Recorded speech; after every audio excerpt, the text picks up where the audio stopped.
Hello friends, इसमें आज हम पढ़ेंगे कक्षा 12 की हिंदी यानी कि आरओ। और जिसका जो प्रथम चैप्टर है, इसका जो फर्स्ट पार्ट है या पहला भाग है, जिसे हम पढ़ चुके हैं आत्म परिचय, और ये उसी का दूसरा भाग है दिन जल्दी जल्दी ढलता है। ये भी हरिवंश राय बच्चन जो अमिताभ बच्चन के पिताजी हैं उनके द्वारा रचित है। आइए इसे हम पढ़ते हैं, जानेंगे।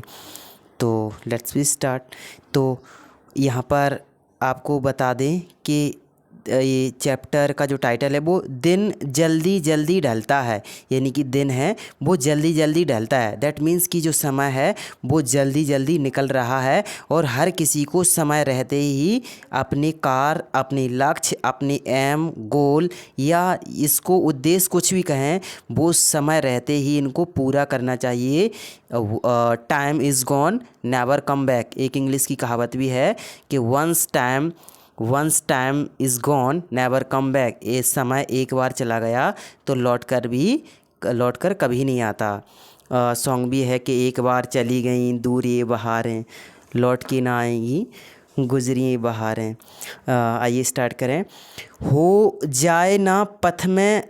रात कहीं, पथ हो जाए यानी कि नहीं हो जाए, पथ यानी कि रास्ते में, क्या रात यानी रास्ते में कहीं क्या ना हो जाए, रात ना हो जाए। मंजिल भी तो दूर नहीं है, मंजिल भी तो है दूर नहीं, और हमारी जो मंजिल है उसके भी तो हम करीब हैं, लेकिन मंजिल से पहुंचने से पहले ही हमें क्या ना हो जाए, रात ना हो जाए। यह सोचकर दिन का पंथी भी जल्दी जल्दी चलता है, यह सोचकर कि हमें घर पहुंचने से पहले पहले रात ना हो जाए। इसके लिए जो पंथी है, अर्थात पंथी यानी कि जो राहगीर, रास्ते पर चलने वाला राहगीर, बटोही है, वह जल्दी जल्दी चलता है कि हम समय रहते या दिन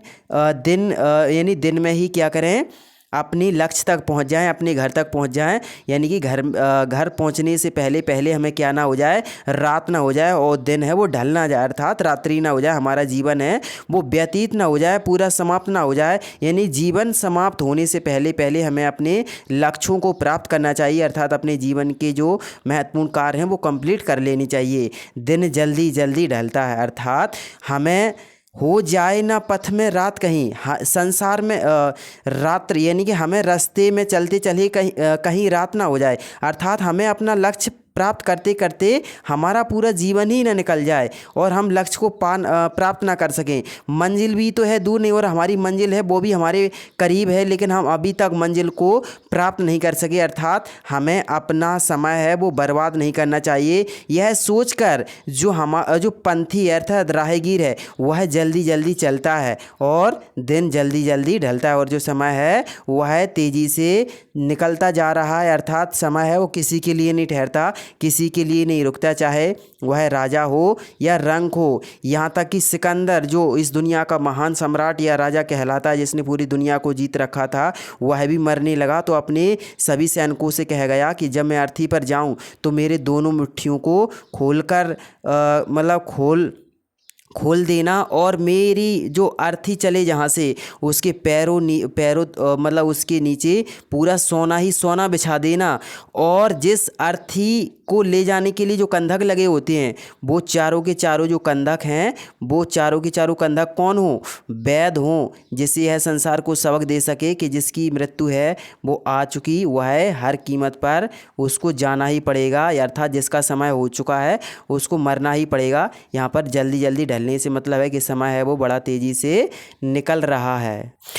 कवि कहता है कि बच्चे प्रत्याशा में होंगे, प्रत्याशा का मतलब आशा, यानी कि जो बच्चे हैं वो प्रत्याशा यानी कि एक बच्चे होते हैं वो अपने माता पिता की आस लगाए होंगे कि वह उसकी माँ और पिता हैं वो कब आएँ, यानी कि जो चिड़िया के बच्चे होते हैं वह अपनी चिड़िया की आस लगाए हों कि उसकी जो माँ है चिड़िया वो कब आएगी। नीड़ों से झांक रहे होंगे, वो नीड़ यानी कि जो घोंसले हैं उनमें क्या कर रहे होंगे, झांक रहे होंगे। देखिए इसमें बहुत अच्छा पिक्चर भी दिया है कि कैसे उसकी जो चिड़िया है वो कब आएगी, और वो मतलब अपने घोंसले में मतलब बैठे मतलब झांक रहे हैं, या मतलब जो मोह हैं वो बा रहे हैं कि रात्रि होने को है लेकिन मेरी माँ है चिड़िया है वो अभी तक नहीं आई, तो नीड़ों से झांक रहे होंगे। यह ध्यान परों में चिड़ियों के भरता कितनी चंचलता है। और जैसे ही चिड़िया को या उसकी जो बच्चों की जो माँ है चिड़िया है, उसको जैसे ही इस बात की ध्यान आती है कि अरे हमें घर पहुंचने से पहले पहले क्या ना हो जाए, रात्रि ना हो जाए, तो उनके परों में उनके पंखों में एक नई उड़ान या नया जोश, नया उमंग आ जाती है कि हमें अपने घर पहुंचने मतलब घर है वो एक समय पर पहुंचना है, यानी घर पहुंचने से पहले पहले क्या ना हो जाए, दिन ना ढल जाए, अर्थात रात्रि ना हो जाए, समय ना गुजर जाए। तो चिड़ियाँ भी क्या करती हैं, अपने बच्चों के पास जाने के लिए तेज़ी से उड़ान भरने लगती हैं, अर्थात दिन जल्दी जल्दी ढलता है और जो समय है बड़ा तेज़ी से निकलता जा रहा है या बहता जा रहा है। मुझसे मिलने को अब यहाँ पर कवि अपनी बताते हैं कि सभी एक व्यक्ति है तो वो भी अपने घर जाने के लिए जल्दी कर रहा है, क्योंकि उसके भी जो बच्चे हैं, बीवी बच्चे हैं, उसकी जो प्रेमिका है, पत्नी, वो भी उनके लिए इंतज़ार कर रही होगी। बच्चे जो चिड़िया है वो भी जल्दी जल्दी उड़ान भर रही है, क्योंकि उसके जो नीड़ों में, उनके घोंसलों में जो बच्चे बैठे हैं, उनके छोटे छोटे जो बच्चे हैं चिड़ियों के, वो भी अपनी माँ की आस लगाए बैठे हों या देख रहे हों। लेकिन कभी कहते हैं कि मैं किसके लिए जल्दी जल्दी जाऊं, तो मुझसे मिलने को कौन विकल है, यानी कि मैं किसके लिए, यानी मेरे लिए मुझसे मिलने के लिए कौन विकल है, कौन बेचैन है, मैं किसके लिए जल्दी जल्दी जाऊं, मैं हूं किसके लिए हित चंचल और मैं किसके लिए इतना बेचैन हो रहा हूं, अर्थात मुझसे तो कोई मिलने के लिए बेचैन है ही नहीं, या मेरी तो कोई राह देख ही नहीं रहा है, तो मैं किस लिए बेचैन हूँ, किस लिए जल्दी चला जा रहा हूँ। यह प्रश्न शिथिल करता है पद को, और यह प्रश्न है उनके, ऐसा ही यह प्रश्न उनके मन में, उनके हृदय में आता है, उनके पैरों को वह धीमा कर देता है, शिथिल यानी कि कमजोर या सुकड़ा देता है या धीमा कर देता है। भरता और में बेहलता है, और उनका हृदय है वो किससे भर जाता है, बेहलता से, बेचैनी से, और उनके हृदय में एक प्रकार की क्या आ जाती है, बेचैनी आ जाती है, घबराहट आ जाती है या दुख आ जाता है, और वह कैसा चलना शुरू कर देते हैं, धीमा धीमा, कि वह किसके लिए जल्दीबाजी करें, दिन तो ढल जाएगा, लेकिन हम क्यों ऐसी जल्दी किस लिए कर रहे हैं। दिन जल्दी जल्दी ढलता है और जो समय है वो बड़ा तेज़ी से निकलता जा रहा है, गुजरे जा रहा है, वह बहता जा रहा है, अर्थात हमें समय रहती अपने कार्यों को पूरा कर लेना चाहिए। ऐसी हमें इस कविता से संदेश या सीख मिलती है। तो फ्रेंड्स, एक छोटा सा चैप्टर था जो उसी का है, आत्म परिचय का एक छोटा सा भाग है जो अलग से दिया गया था। इसके अलावा आपको इसके जो क्वेश्चन आंसर हैं वो देखिए, ये हैं कि कविता एक और जग जीवन में भार लिए घूम रहे हैं, यानी कवि हैं, कविता में जो कवि हैं वो एक और तो क्या कर रहे हैं, जग जीवन का जो दुख है वो लिए हैं, और दूसरी ओर मैं कभी न जग का ध्यान क्या करता हूँ, विपरीत यानी अलग अलग लगने का क्या आशा है। तो कभी कहते हैं कि मैं जो संसार के दुख है वो तो लिए फिर रहा हूँ, लेकिन मुझे इस संसार की कोई भी परवाह नहीं है कि मैं संसार के हिसाब से या संसार के अकॉर्डिंग कार्य करूँ। मैं तो अपनी ही मस्ती में, अपने ही जीवन, अपने ही तरीक़ों, अपने उसूलों, अपने ही नियमों पर जीवन जीने वाला हूँ, अर्थात मुझे संसार की कोई फिक्र नहीं है, कोई परवाह नहीं है। लेकिन जो संसार के दुख हैं वह अपने साथ लिए फिरती हैं, अर्थात जो संसार के दुख हैं वह अपने साथ, तो एक इसमें विरोधाभास हो रहा है। जहाँ ये फ्रेंड्स, ये अभी तो ऑरली बता रहे हैं, इसके आपके आंसर हैं वो आप अच्छे से देखना जिससे आपको और क्लियर हो जाएं। अभी तो हम ऐसी ऑरली समझ रहे हैं। जहाँ पर दाना रहते हैं वहीं नादान भी होते हैं। कभी ऐसा कहते हैं कि ऐसे लोगों को जिनको शुरू से सुख सुविधाएं दी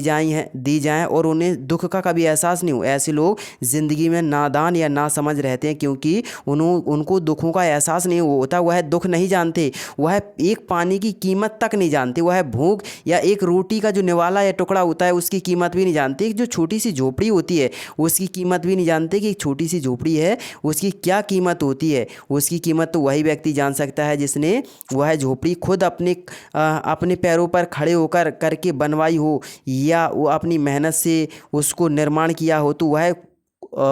झोपड़ी की कीमत जानेगा। इसके अलावा एक जिसको विरासत में 4 व्हीलर, फॉर्चून या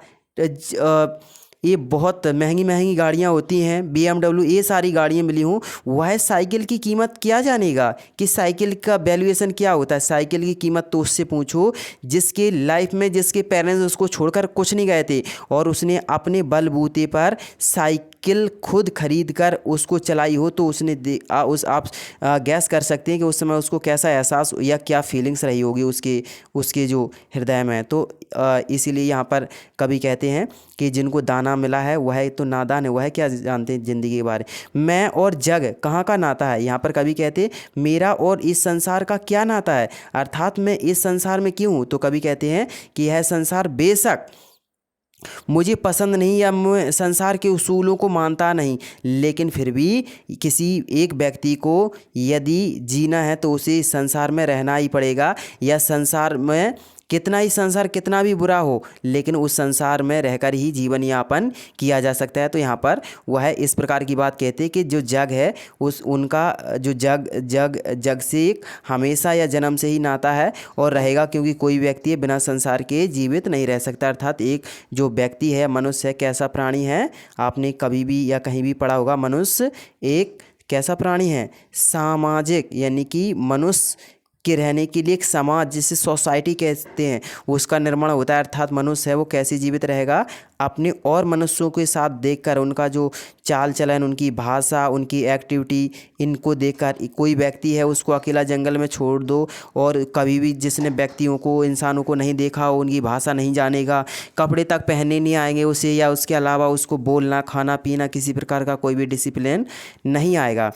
शीतल वाणी में आग होने का क्या मतलब है, उनके हृदय में, कवि के हृदय में एक क्या, एक जो एक पीड़ा है, जो एक दुख की पीड़ा है वह धधक रही है, ऐसी आग है वो जल रही है। और जब वो बोलते हैं तो दुनिया को ऐसा छंद या कविता लगती है, लेकिन उनके दुखों से क्या निकल रहा है, या उनके जो अंदर जो क्रोध की अग्नि है उससे क्या निकल रही है, आग निकल रही है, जबकि संसार को यह शीतल वाणी प्रतीत हो रही है। बच्चे किस बात की आशा में नीड़ों से झांक रहे होंगे, कि बच्चे जैसे उसकी चिड़िया है या उनके जो माँ बाप हैं, उनके जो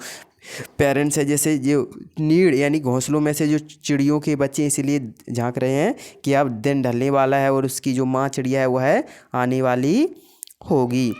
दिन जल्दी जल्दी ढलता है की आवृत्ति में कविता किस विशेषता को बताता है, जल्दी जल्दी ढलता है। यहाँ पर एक शब्द जब बार बार आए उसकी एक जैसी अर्थ हो तो वहाँ पर वो अनुप्रास अलंकार हो। अनुप्रास में पुनरुक्ति अनुप्रास होता है जब एक वर्ण एक ही मतलब एक वर्णों की आवृत्ति हो, जैसे तरणी, तनुजा, तट, तमार, तरुवर, फल बहु छाए, चंदू के चाचा ने चंदू की चाची को चांदी की चम्मच में चटनी चटाई। ठीक है, खड़क सिंह के खड़कने से खड़कती हैं खिड़कियाँ, खिड़कियों से खिड़कियों के खड़कने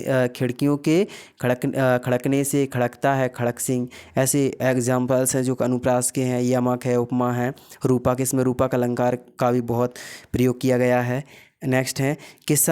लास्ट है, संसार में कष्टों को सहते हुए भी खुशी और मस्ती का माहौल कैसे क्रिएट किया जाए, कैसे पैदा। ये एनसीईआरटी की एक अच्छी विशेषता यही है कि ऐसे क्वेश्चन दिए जाते हैं कुछ बच्चों को, हम सभी को, कि वो क्वेश्चन हमारी गाइड या एक व्यक्ति के बनाए ना होकर अपनी अपनी जो सेंस से अपने अपने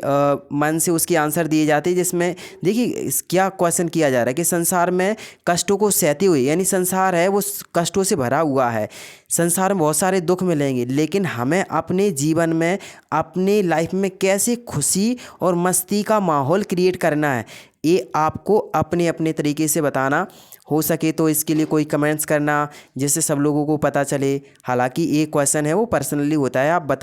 बता सकते हो जिसमें कि ऐसा मतलब क्या किया जाए जिससे हम सभी का जीवन है दुख के माहौल में भी, दैट मीन्स कि अभी जो 2021 का लॉकडाउन चल रहा है, बहुत सारी कितनी आप नेगेटिव पॉजिटिव खबरें सुनते हैं तो हमें नेगेटिविटी ऑब्वियस है कि आ ही जाती है। तो ऐसी कंडीशन में हम क्या करें कि जिससे हम में मस्ती भरा माहौल क्रिएट हो सके और हम अपनी लाइफ को एक अच्छे से जी सकें या एक खुशहाल ज़िंदगी जी सकें। आपको हमारा वीडियो कैसा लगा इसको कमेंट्स करके ज़रूर बताएं। Thanks for watching.